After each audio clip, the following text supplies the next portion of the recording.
So, in this reflective analysis, I will be going over what has become my personal vision for teaching, and I'd actually like to begin with a quote. I believe that much of present education fails because it neglects the fundamental principle of the school as a form of community life. It conceives the school as a place where certain information is to be given, where certain lessons are to be learned, or where certain habits are to be formed. This is an observation made by the prominent educational theorist John Dewey, and what I find so amazing is that he wrote this in the 19th century, but more than 100 years later, education still seems to have this problem. As I wrote in my week 7 of F2, Dewey felt that education was too centered around rote memorization and lecture-style instruction, and I very much agree. The type of education that Dewey described was largely the one that I experienced in my K-12 education.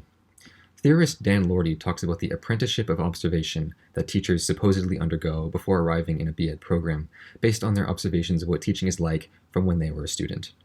Within my own apprenticeship of observation, I definitely developed a number of assumptions about teaching that I held right up until I started this program. For example, by and large, I really did think that teaching mostly comprised of the lecture-style format that Dewey describes. I did not really consider alternate ways to explore content. Similarly, as I mentioned in week 8 of F1, the only form of assessment I was really aware of was summative assessment. I wrote how, in my own education, summative assessment has always been the primary focus, so I did not pay much attention to the more subtle forms of assessment that the teacher may be doing. However, I now realize that there are a multitude of assessment strategies, and that assessment for learning is not even necessarily the most important one. It is from these considerations of these initial assumptions, as well as the reflection of all the learning that I have done across this program, that I have developed a personal vision for teaching. My personal pedagogy will strive to center around Piaget's notion of schemata and its consequent demand for culturally relevant pedagogy, student choice, universal design for learning, and an emphasis on indigenous issues.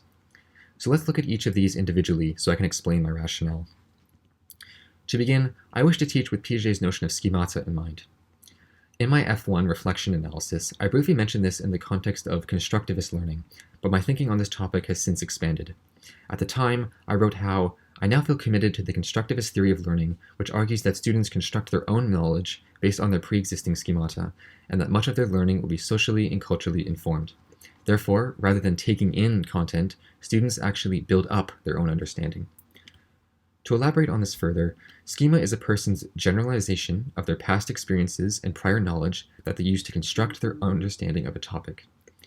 Evidently, a person's cultural, racial, national, and socioeconomic background all directly determine not only how they understand the world around them, but also how they take in new information and merge it with their existing understandings. And this last part is what is so important for teachers.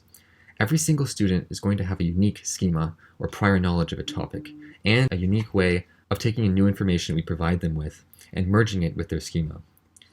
Therefore, one-size-fits-all approaches are not only ineffective, but are honestly irresponsible, because truthfully, what a one-size-fits-all approach is a particular schema embedded with a particular set of hegemonic, cultural, racial, national, and socioeconomic backgrounds, and you would then be asserting those particular values as the correct one, which would not only be ineffective for students from other backgrounds, but also serve to devalue and marginalize minority backgrounds. This was essentially the intended goal of residential schools, and that's a form of pedagogy we do not want to be continuing in the 21st century. So it is from this understanding of how humans learn that culturally relevant pedagogy becomes so important for me. An article from Education Week describes CRP as teaching methods and practices that incorporate students' cultural identities and lived experiences into the classroom as tools for effective instruction. Now, how this actually plays out and how it is actually done in a class will vary from subject to subject, but for my teachables, in history it includes incorporating non-dominant historical narratives into my lessons from marginalized groups of society such as ethnic minorities, women, or LGBT people. Similarly, for English, this includes assigning literature from those same marginalized voices alongside works from the traditional canon. As I see it, CRP is the best way, and possibly even the only way, to teach a diverse body of students without prioritizing or boosting one group over another. For the second focus of my personal pedagogy, it concerns the related aspect of student choice. I think that student choice is so important for facilitating intrinsic motivation in students and for getting them engaged. While student choice is crucial in all subject areas, I want to highlight the example of English class, as I think it is vital that we begin to move away from novel studies, where the entire class is assigned the same book, and move towards things like literature circles, where students are given a choice and they end up in smaller groups with people of the same interest. This is so important because it directly connects back to the issue of culturally relevant pedagogy, because a novel study is a kind of one-size-fits-all approach. It operates on the assumption that all students learn the same, and therefore all students will benefit to the same extent if they all read the same book. But in reality, this is not the case, because some students might really hate the book. They might not get anything out of it and not want to engage with it, and therefore will not learn. It might lead them to think that they don't like English class, or that they are not good at English, and this is how you get students left behind.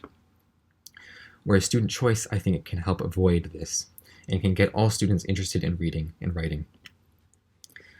The third focus of my personal pedagogy will be on Universal Design for Learning, or UDL. In week 3 of F2, I explained that UDL is a form of teaching where you build in specific accommodations that end up benefiting all students. I gave the example of, if one student has poor eyesight and needs the teacher to put large font on their slideshows, that actually ends up helping everyone, because this means that the teacher has to put fewer words per slide, which helps avoid cognitive overload.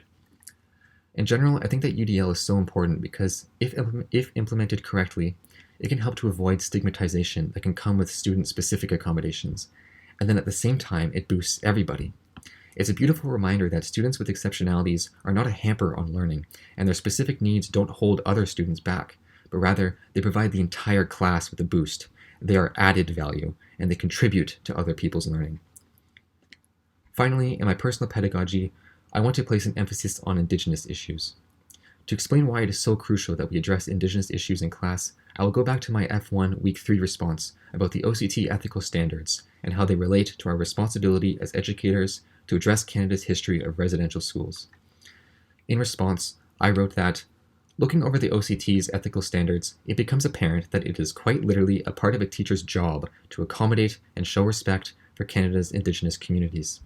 It is essential to acknowledge the mistreatment they experienced, both in the past and still in the present today. It can be easy to think that, because the residential schools no longer exist, the problem has been solved. However, this could not be further from the truth. Residential schools were just one symptom of a larger issue, and while this one system has been removed, the larger illness lingers. For example, Indigenous communities across Canada today still lack sufficient infrastructure that the rest of the country enjoys, and they still face systemic barriers inhibiting them from realizing their full potential. If a teacher is going to show care, respect, trust, and integrity in their profession, as the OCT mandates, then there is no option to leave Indigenous issues out of their practice. So it is a combination of these 4 focuses that comprise my personal vision of teaching. While it might not be perfect, I think it will be a strong guiding force to start my career with. Admittedly, some limitations might be access to learning materials consistent with CRP. Departments have budgets, and it might not always be possible to buy 30+ copies of a new book, and so I might have to rely on existing books that do not reflect the diversity of the classroom. Other issues that I might have to think about might include how to discuss sensitive or controversial issues that students might have a very wide-ranging view on. But I won't let these things hold me back. I still think that this is a solid vision and one that is also open to change in the future. Thank you.